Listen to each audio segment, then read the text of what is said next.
Hi, Grandpa. What you doing? Well, hello, Patti and Jimmie. I'm glad you came. I'm working on my trains today. What I'm doing right now is I'm sanding these pieces of my train. They're just blocks of wood that I've cut out, and they're rough, so I'm sanding them to make them smooth.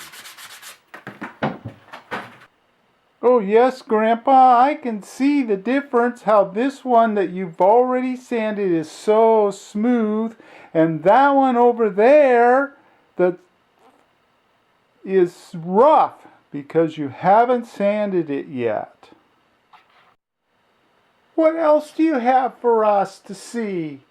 Well, Patti, I've got some other tools that I'd like to show you. Things that I use in my shop, especially when I'm making trains or when I'm working on others' projects as well.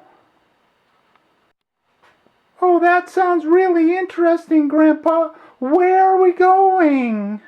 Well, come on and follow me and I'll show you the next thing.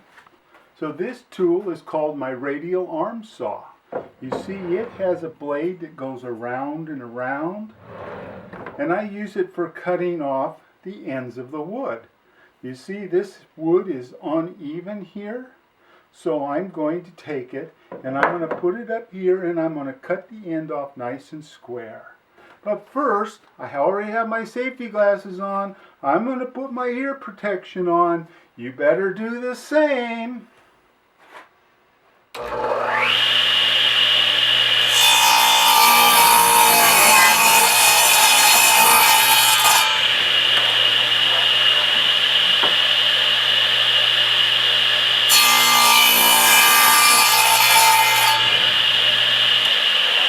You see, now both ends of my wood are nice and flat and straight. So I can take this over and put it in the lathe and make it a circle. Wow, that's really nifty, Grandpa. I like your radial arm saw, and it sure does make a lot of noise. Sometimes I have to cut wood in a curve or an odd shape. When that happens, I come over to my bandsaw. This one has a blade that just goes straight down, and it's very narrow, so I can cut around curves.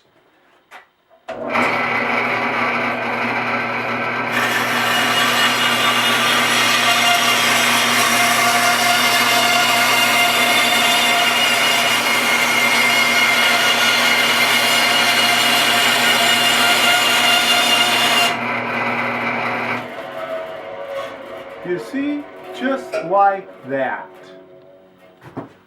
Wow, Grandpa, that is really nifty. I can see how one saw cuts nice, straight, smooth sides, and the other one cuts really neat, curvy edges.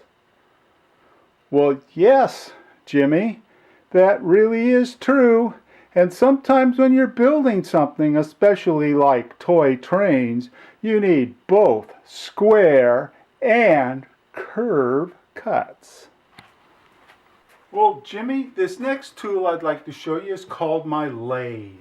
It takes nice square pieces like this and helps me make them round and turn this block into a cylinder. First we have to put it in the machine and tighten it all up.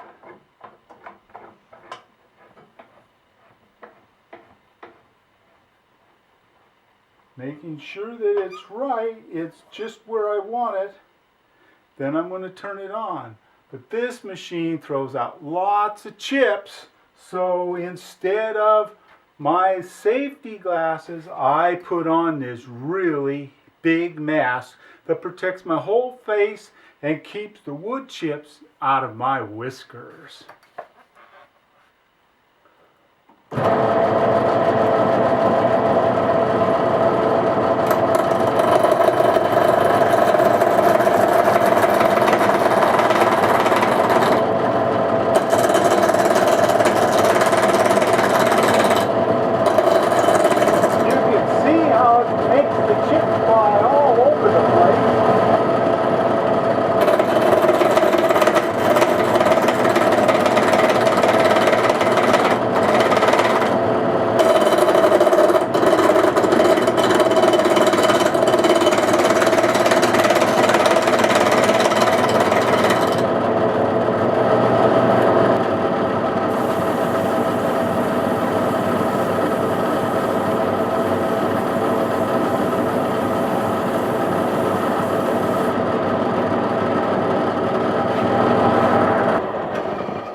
now you can see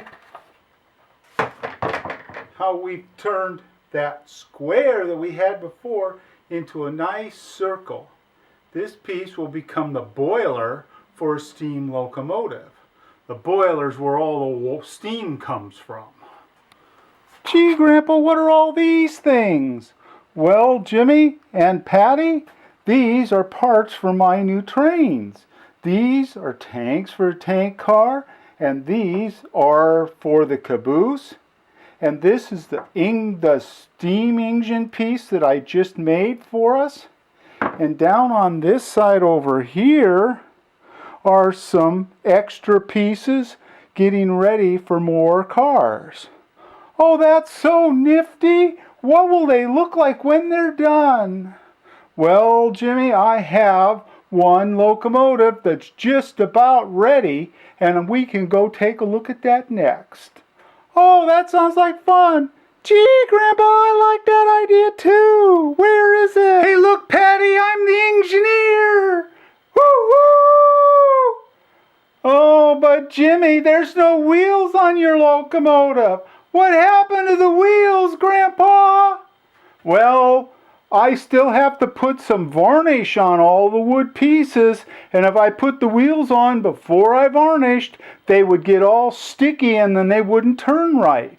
So once I get all the pieces ready for varnishing and I get them all varnished, then I will come back and I will put all the wheels on all the cars and the locomotives, and then we'll have a real train that we can pull around the living room or the bedroom or even on the patio deck. Oh, that sounds like so much fun, Grandpa! Thank you for letting us see what you've been working on. But it's getting late and we gotta go home 'cause Mom says be home in time for dinner.